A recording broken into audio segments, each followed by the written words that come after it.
வந்திருக்கீங்க, கரூர் போயிட்டு அந்த மக்களை சந்திச்சுட்டு வந்திருக்கீங்க. அவங்களோட மனநிலை வந்து இப்ப எப்படி இருக்கு? ஒரு நேர காலத்துல நீங்க பாத்துறீங்க, கால நிலவரம் எப்படி இருக்கு? சூழல் இல்ல உயிரிழந்தவர்கள் வந்து அந்த உடற்கூறாய்வு வந்துச்சு, எல்லாருக்கும் கொடுத்தனுப்பிட்டாங்க. நாங்கள் போகும்போது ஒரு 6 பேர் உடல் மட்டும் இருந்தது. நாங்கள் இருக்கும்போது ஒரு 3 உடல் கொடுத்தாங்க. அதனால அந்த இடத்துல இருந்து எல்லாரும் மக்கள் அவங்கவுங்க ஊருக்கு பயணி காயம்பட்டவர்கள் ஒரு 61 பேர் மருத்துவர்கள் சொன்னாங்க. அவங்க மட்டும் இருந்தாங்க. அவங்கள போய் பார்த்தோம். பெரிய அளவுக்கு வந்து முகத்திலே அவங்க காயம் சிலருக்கு தான் கேட்காது. கால் கை இதெல்லாம் கொஞ்சம் விழுந்ததில் காயம். மருத்துவர்கள் சொன்னது வந்து அது கொஞ்சம் குணமாகிட்டு வருது. நான் அவங்ககிட்டையும் கேட்டேன், கொஞ்சம் வலி இருக்கு, அவ்வளோதான். அது கொஞ்சம் கொஞ்சமாக சரியாயிடும் சார். அதே போல் இந்த கள்ளக்குறிச்சி சாராயம் குடிச்சு உயிரிழந்தவங்களோட அன்னைக்கு வந்து முதல்வர் வந்து போகலாம் அந்த இடத்துக்கு. ஆனால் தற்பொழுது இந்த விஜயோட மாநாட்டில் இந்த மாதிரி சம்பவம் நடந்தால் உடனடியாக அமைச்சர்கள் முதல்வர் அங்கெல்லாம் போறதுக்குண்டான காரணம் என்ன நினைக்கிறீங்க? காரணம் என்னன்னு நீங்க யாரு காரணமோ அவங்கள தான் நீங்க கேட்கணும். அண்ணன்ட்ட கேட்டு என்ன பண்ணுங்க சார்? அது வந்து அவங்க ஆட்சியில் நடந்தது. ஏன்னா அதில் குற்றத்தை பொறுப்பேற்க வேண்டியது அவங்களாயிட்டாங்க. இப்போ இது வந்து தம்பி விஜயோட கூட்டத்தில் நடக்கும். அவங்க கூட்டம்னா அவங்க கூட்டம்னா அப்புறம் அவர் எதிர்க்கிறாரு. சரி, அவர் கூட்டத்தில் நடந்தது அப்படிங்கும்போது இவங்க உடனடியாக எல்லாரும் இயங்க.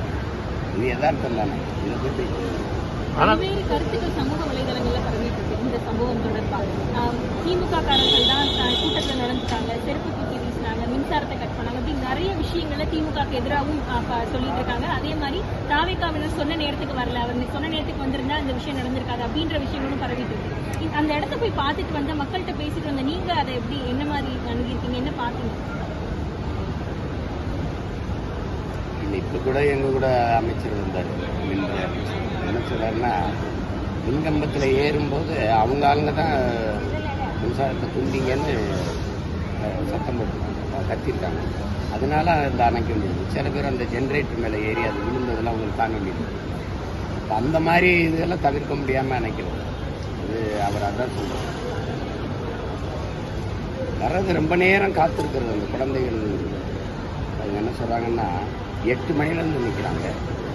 காலை உணவு சாப்பிடாம அப்புறம் மதிய உணவு குடிக்க தண்ணியும். அப்போவே ஒரு மயக்க நிலைக்கு பெரும்பாலானோர் வந்துடுறாங்க. போகலாம் அப்படின்னாலும் நெரிசலை கடந்து போக முடியல. அந்த மாதிரி சிக்கிக்கிட்டவங்க தான் ஏறாங்க. சரி, அதே மாதிரி எடப்பாடி பழனிசாமியும் தமிழக அரசு குற்றம் சொல்லியிருக்காரு. காலையிலிருந்து நம்ம செய்திகளை பேசக்கூடிய மக்களோட கருத்தை கேட்டதை பார்த்தீங்கன்னா, போலீசார் வந்து போதுமானவளோ அங்கே இல்லை. அதே போல இவங்க வந்து இவ்வளவு மக்கள் வந்தாங்கன்னு தெரிஞ்சு குறுகலான இடம் கொடுத்தனால தான் இந்த விபத்துக்கு காரணம் பண்ணும். அந்த பகுதி மக்கள் வந்து காலையில செய்திகள் எல்லாம் பேசிட்டு இருக்காங்க. இதை நீங்க எப்படி பாக்குறீங்க? 2 பேரும் 2 காரணங்களை சொல்றாங்க. எதிர்கட்சி தலைவர் கூட்டம் நடத்தின இடத்துல தான் நாங்கள் கொடுத்தோம் அப்படின்னு. இவங்க கொடுத்த எண்ணிக்கை 10,000 நாங்க. ஆனால் இவங்க கொடுத்த நேரத்துக்கும் வரல. அப்படிங்கும்போது கூட்டம் வந்து கூடிக்கிட்டே இருந்துச்சு. இவங்க என்ன சொல்கிறாங்க, நாங்கள் வேற ஒரு இடம் கேட்டோம், அந்த இடத்துல கொடுத்துருந்தா இந்த நெரிசல் வந்துருக்காங்க. இப்போ இது ரெண்டையுமே எது சரி தவறுன்னு ஆய்வு செஞ்சு இழப்பு தான். இறந்தது இழப்பு. இனி வரும் காலங்களில் இது போல தவறுகள் நடக்காமல் கவனமாக இருக்கிறது தான் சரியாக இருக்கும்.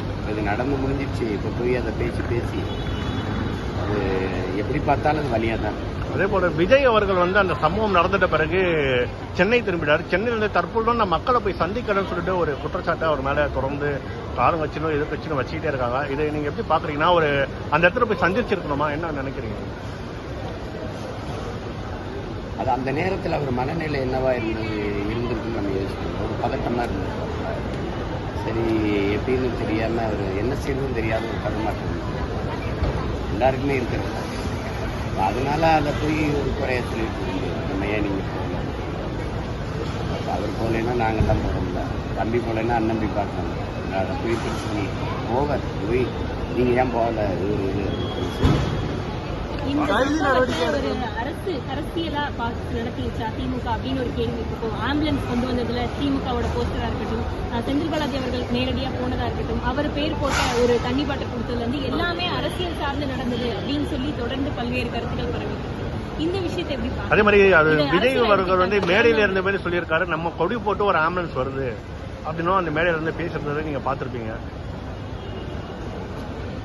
அது காலையிலையும் பதில் அதுக்கு சொன்னேன். அவங்க என்ன சொல்றாங்க, அந்த கூட்டத்தில் மயங்கி விழுந்த ஒரு குழந்தைய தான் எடுத்துட்டு போச்சு அந்த அவசர ஊர்தி. எப்படி பார்த்தாலும் மாறி மாறி ஒருத்தர் சொல்லிட்டு இருக்காங்க. நம்மளை மாதிரி பொங்கலிக்கிற பிள்ளைகளுக்கு அந்த வலி தான் இழப்பு தான் நமக்கு முன்னாடி நிற்கும். இப்போ இதில் போய் இதை பேச்சு புரிஞ்சுக்கோங்க.